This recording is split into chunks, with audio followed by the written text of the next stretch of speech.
this point, makakuusap po natin ang Pag-asa weather forecaster na si Veronica Torres. Magandang hapon, Ma'am Veronica. Din po sa inyo, pati na rin po sa ating mga taga-subaybay. Hello, Ma'am. Magandang hapon po. Good afternoon po, pati na rin po sa ating mga taga-subaybay. Okay, Ma'am. Typhoon level na itong si Nika. At, pero yung track po nila, parang halos kapareho ng kay Marce. Medyo bumaba lang yung pagpasok po niya, Ma'am. Opo, tama po kayo, halos pareho sila ng direksyon na tinahak ni Marce. Kaya yung mga area sa mga nagtaas tayo ng matataas na signal, pati na rin yung mga malalakas na pag-ulan, halos yun din nga po yung makakaranas ng mga malalakas na pag-ulan, malalakas na hangin. Kaya kailangan mag-ingat ng doble ingat sa mga nakatira sa areas na yan dahil nga posibleng saturated na yung lupa at possible nga po na magkaranas tayo ng mga pagbaha, pagguho ng lupa. Meron pong parang napansin ako, no, nakikita yung speed po niya from 25. Parang bumabagal po siya eventually. Paglabas po ba ng landmass nito, parang bumagal po. Opo, nakikita nga natin na nung mga nakaraang wind speed nito ay nasa around 35, maabot din ng 30 kilometers per hour yung kanyang wind speed. Pero sa mga susunod na sandali or paglabas nga nito ng ating landmass, posibleng bumagal ito, pwedeng maging 25 kilometers per hour, pwede rin naman itong bumagal after mga 96 hours po. Typhoon level po siya. Gaano po kalapad ang diametro po nito, yung saklaw po niya, Ma'am? Opo, so ang data natin na meron tayo ay yung kanyang radius, 340 kilometers per hour. 340 kilometers po. Radius po from the center. 340.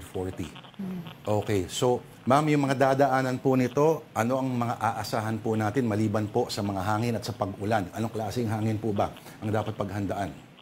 Opo. So, ito ay dadaan sa pabaybay nito yung landmass ng Northern Luzon. So, inaasahan natin habang binabaybay nga nito yung Northern Luzon area, posibleng bahagyang humina yung lakas na hangin na dala nga nitong Sinika, pwedeng umabot ng around mga 110 kilometers per hour. So, kahit naman humina yung hangin na dala nitong Sinika, ay kailangan pa rin mag-ingat kasi nga po may mga ulan pa rin na madadala. So, maliban sa hangin, may mga ulan. So, kailangan pa rin na bantayan din natin dahil nga kapag saturated na yung lupa, posible nga mag-cause ito ng mga flooding and landslides. Ma'am Veronica, no, speaking of binabantayan, balita namin ang Pag-asa daw ay may binabantayan din na sama pa ng panahon matapos ang bagyong Nika. Can you talk more about that? At ano naman po yung mga lugar na posible pang maapektuhan? Opo, meron nga po tayong dalawa pang bagyo na binabantayan sa labas ng ating Philippine Area of Responsibility. Yung una, itong malapit ay Tropical Depression category pa lamang at posibleng pumasok na ating Philippine Area of Responsibility by tomorrow. So kapag itong bagyong ito ay pumasok ng ating PAR, bibigyan natin ito ng local name na OFEL. Sa nakikita nga natin, posible na naman itong daanan yung area ng Northern Luzon, kaya hindi pa rin dapat maging kampante paglabas itong Sinika dahil may kasunod pa tayong bagyo. Pero dahil may mga araw in between pa nga rin, may chance na magbago pa nga itong track nga nitong bagyo na posible maging si Ophel. Maliban nga lang dito kay Ophel, meron din tayong isang bagyo sa labas ng ating Philippine Area of Responsibility. May kalayuan ito sa ating bansa. And then, dahil malayo pa ito, wala pa tayong nilalabas na projected track. Pero kapag ito ay nakita natin na may kalapitan na sa area of responsibility natin at posibleng pumasok na ating PAR, agad tayong maglalabas ng weather advisory. Pang-apat na bagyo na tumama sa Pilipinas sa loob lamang ng isang buwan. Nako, Ma'am, may pattern ho ba ito? Yung susunod kunyari, ang posibilidad na maging ganito rin ang intensity ng mga susunod pang mananalasa sa atin?